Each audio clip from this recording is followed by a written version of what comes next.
We'll now continue with Ms. Shin. Ms. Shin. Thank you, Mr. Chair. By its own numbers, PSPC has had to cut the number of N95s the government has on order after cancelling contracts with companies that were not able to meet Canadian standards. We know there were companies right here in Canada willing to step up and fill in the gap. Will the minister commit to making domestic production of PPE, including N95s, a priority? The Honourable Minister. Thank you so much, Mr. Speaker. Our priority is to make sure that we get safe and effective equipment and supplies into the hands of frontline healthcare workers. What we've been doing is running multiple complementary supply chains at the same time. Building up domestic capacity is indeed a priority. We have a contract with Medicom in Montreal for the production of N95 masks, and we will continue to go back to Ms. Shin. Ms. Shin. Well, Mr. Chair, Novo Textiles, a company in my riding, has retooled its factory to produce surgical masks in response to the shortage of PPE in Canada. Additionally, it will soon be producing quality-made in Canada N95 masks using Canadian-designed and Canadian-made machinery. My constituent has invested his own capital and is in active production supplying frontline workers right now, not just talking about it. However, the company's application to NGen was recently rejected. Canada needs masks now, masks that meet Canadian standards. Is the government serious about growing domestic production capacity, or is it all talk and no action? The Honourable Minister.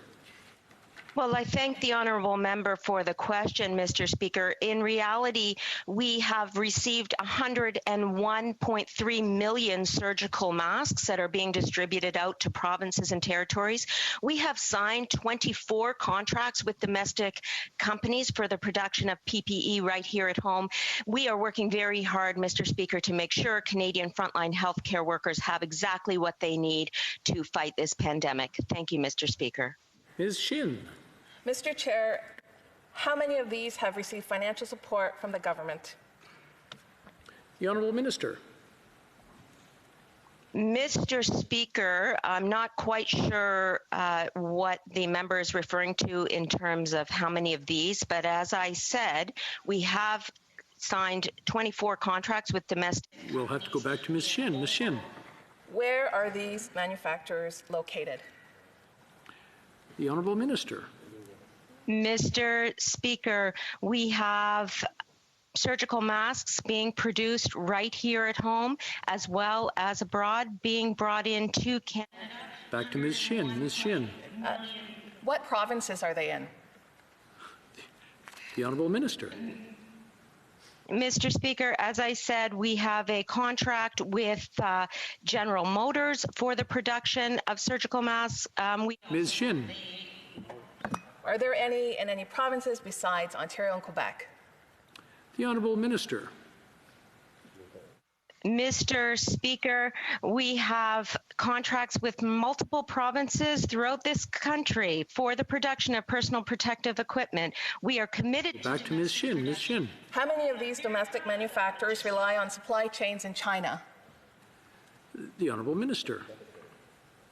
Mr. Speaker, we are dealing with a situation of very high global demand for the same product, and as a result, we'll go back to Ms. Shin. Ms. Shin.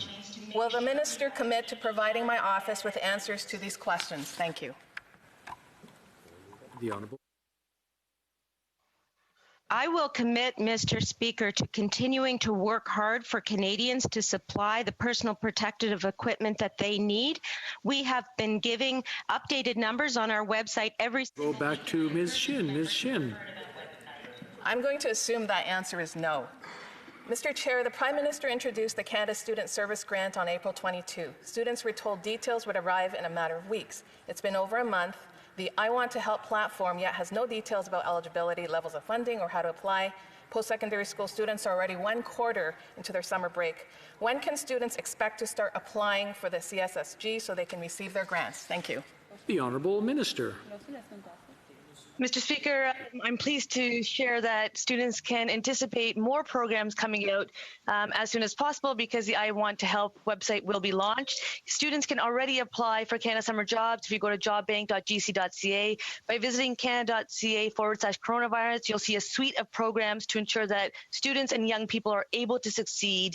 Coronavirus will not win. Our government will continue investing in our leaders of today and tomorrow. The next set of questions goes to Mr. Brassard. Mr.